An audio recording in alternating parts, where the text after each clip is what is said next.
What's up, y'all? I'm Alan Hand, the Lawn Care Nut. Thanks for coming back for yet another week.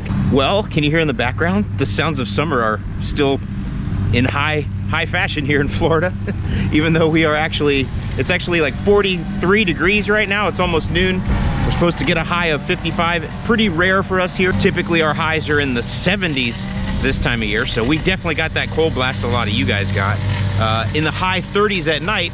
And that's causing, you know, some challenges with the grass, but I thought this would be actually a good opportunity because I want to go ahead and kind of dispel some myths with St. Augustine grass, some ones that I'm seeing coming around, and especially this year being a little bit of a different year, a little bit of a colder year, some of those myths are actually, I don't know, getting worse. So I figured I would spend today doing that and then just kind of show you a couple 2-3 things I'm doing around here in the winter to get ready for the coming spring for everyone else. So the first thing I want to do though is actually show you how I solved my grub problem. If you don't remember, I actually posted a video where I actually installed this sod, and I installed this during the hurricane. It feels like forever ago. I don't know when that was, 8 weeks ago now. But the reason I had to do that was for a grub problem, and I will link in the eye to that. But I want to just show you a couple of things with that.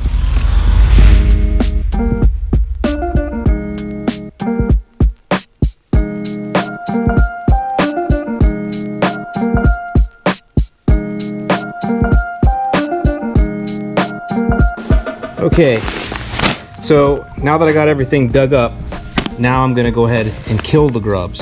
And you want something that's labeled 24-hour grub killer. You don't want something labeled season long. You don't want that. In this case, this is perfect, kills grubs within 24 hours. I got this at Home Depot, so store-bought product. And the active ingredient here is the one I wanted. It's trichlorfon. It's trichlorfon. It's trichlorfon. It's trichlorfon. Go ahead, you got it. It's trichlorfon. He's a good man, I'm just trying to help him out.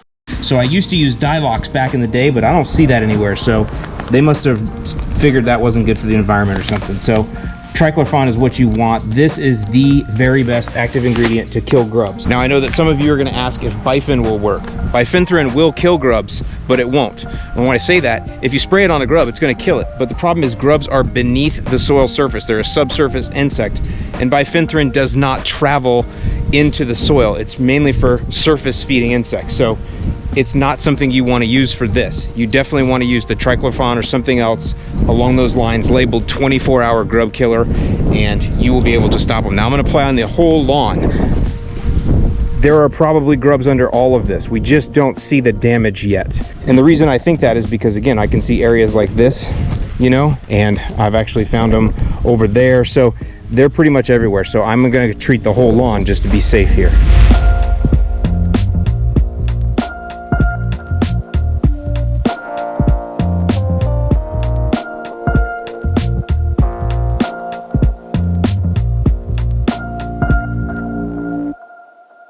So when I discovered that I had grubs, one of the, I guess, decisions I had to make after I killed them was, am I gonna resod or am I gonna allow the St. Augustine to reroot and regrow?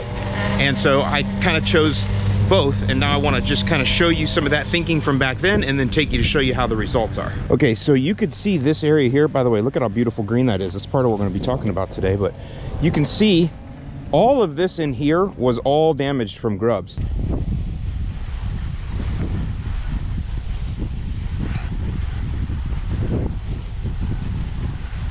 And all I did was kill them and then fertilize the lawn, keep it watered, and you can see it's come back beautifully. These areas here, by the way, this is a patch of weeds right here. By the way, never discount that when you do that, that actually damages the weed. I don't know if you know that, but when you pick a weed, it damages it. Now that's a lot of damage! I see people all the time saying, well, you don't need to pick weeds because they just come back. Well, they do, but they're not happy when you do this. It's not like it makes them happy, you know? But anyway, back to what we were talking about. So it's cool to see that all of that recovered. And that's just the nature of St. Augustine. That's the growth habit, something I harp on. The stolons, they reach out, they're long. They have a lot of ways to get energy from back this side from the mother plant, all kinds of stuff. I'll link to another video where I talk about the growth habit of St. Augustine. The reason that it's important for you to understand the growth habit of St. Augustine is because so many people move from up north and they try to treat their St. Augustine like they did their northern grass. And it doesn't work. It's a completely different plant. But anyway, so I was happy I did that. Now the areas where I sodded, the sod is struggling from the cold. And this is a classic example of a poor root system. Now this is a poor root system just because I put this in and then within just a few weeks, wham, it got blasted with cold. We've had quite a few unseasonable cold blasts this year. You can see it's rooted and it's in.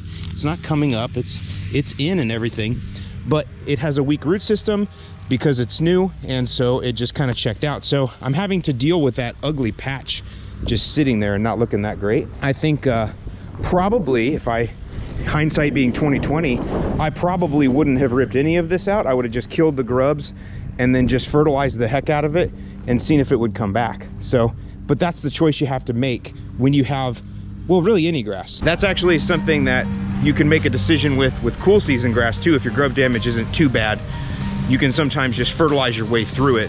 However, cool season grass peeling up like a carpet, you know, you don't have anything left. With this, the stolons reach, so the grubs were eating the roots in this end of the stolon, but the stolon end way back here still had roots and energy and could send up new stuff. So anyway, the key here is if you have St. Augustine grass or any warm season grass that grows by rhizomes or stolons, when you get grubs, if the damage is not too bad, and I thought mine was pretty serious, but if the damage is not too bad, you can actually kill the grubs and then fertilize your way through it, and the grass will just literally regrow, rejuvenate roots, and be looking just fine like mine does.